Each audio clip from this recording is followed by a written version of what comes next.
Alors, une lettre de créance, c'est le papier solennel qui permet à un représentant d'un État de pouvoir exercer la fonction de représentation selon l'article 3 de la Convention de Vienne de 1961 sur les relations diplomatiques dans l'État d'accueil.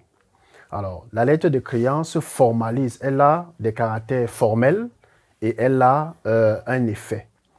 En ce qui concerne les caractères formels, la lettre de créance est structurée de telle sorte que les représentants du pays d'accueil reconnaissent immédiatement que cette lettre-là est une lettre officielle d'un État qui accrédite un représentant dans son pays. Il y a une formule d'appel qui rappelle les sceaux, d'abord, la forme de la lettre a donc les sceaux de l'État qui envoie.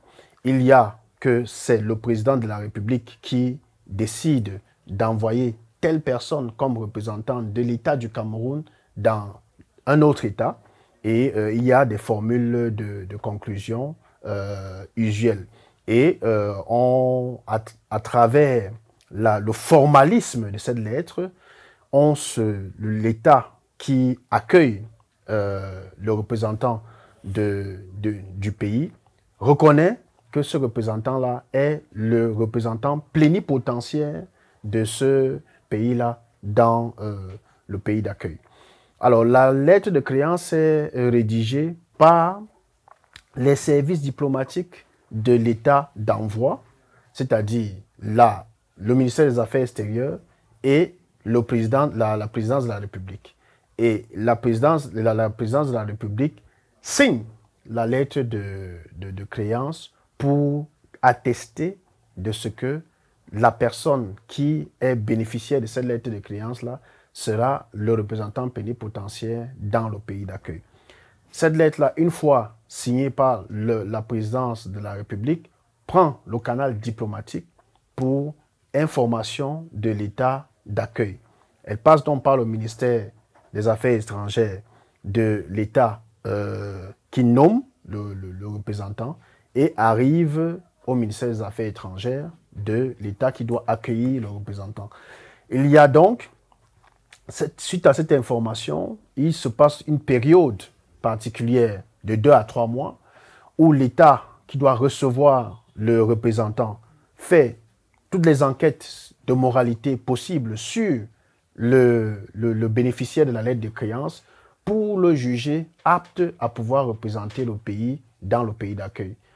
En cas de réponse positive, le pays d'accueil informe le pays d'envoi que le représentant peut effectivement exercer dans le pays d'accueil et le représentant est envoyé dans le pays d'accueil avec une copie de la lettre de créance qu'il présentera aux autorités, à l'autorité suprême du pays, puisque c'est son président de la République qui l'envoie auprès du président de la République d'un autre pays, le représenter. C'est la raison pour laquelle on présente la lettre de créance au président de la République du pays d'accueil.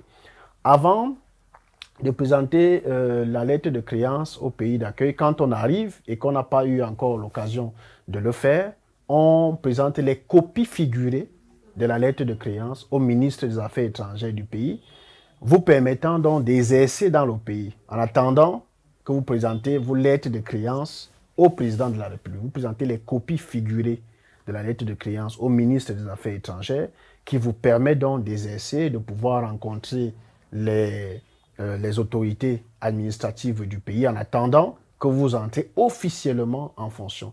Donc la lettre de créance a des règles formelles, des règles procédurales. Nous venons d'énoncer les règles formelles et les règles procédurales. Il y a donc que, en respectant ces règles formelles et ces règles procédurales, la lettre de créance permet d'identifier et d'authentifier, de rendre solennel le fait que un individu, un diplomate est représentant plénipotentiaire d'un État dans un autre.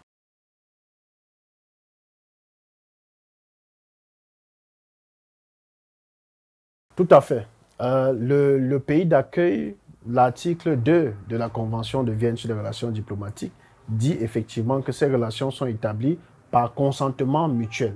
Donc, à toutes les étapes que je viens d'énumérer, le pays d'accueil peut, quand il reçoit le choix de désignation du représentant plénipotentiaire, après avoir fait des enquêtes de moralité sur le représentant, peut estimer qu'au vu du résultat de l'enquête de moralité, le représentant n'est pas digne d'être accrédité sur son sol et refuser l'accréditation. Mais il faut motiver le refus.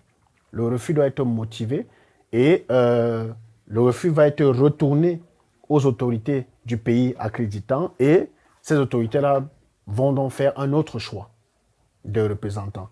Il peut arriver que le représentant soit désigné et que l'enquête de moralité ait été mal faite par les autorités du pays de séant et qu'il y a des événements nouveaux qui entrent dans le CV du représentant.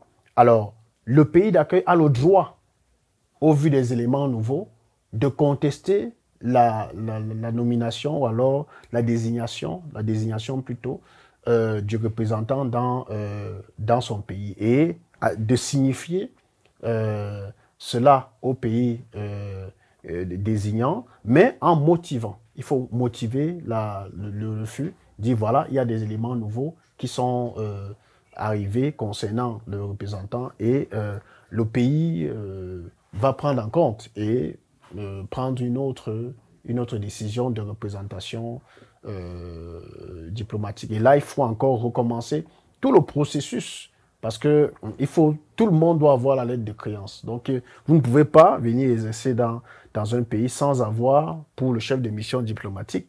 Et c'est exclusivement prévu pour les chefs de mission diplomatique. Je pense que je ne l'ai pas précisé. La lettre de créance est exclusivement désignée pour les chefs de mission diplomatique. Les autres diplomates de l'ambassade ou du consulat n'ont pas besoin d'une lettre de créance pour exercer. Ils sont nommés et accueillis par la carte diplomatique du dit pays.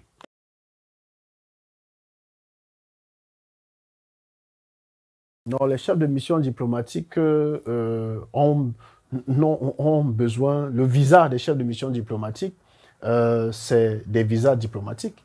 Ils n'ont pas besoin d'un visa formel au sens de visa usuel parce qu'ils sont diplomates. Ils ont des avantages qui leur permettent d'avoir la permission de circuler dans le pays pendant toute la durée de leur mandat comme diplomate, comme chef de mission diplomatique dans un pays. Donc, ils ont un visa diplomatique, si on peut l'appeler ainsi.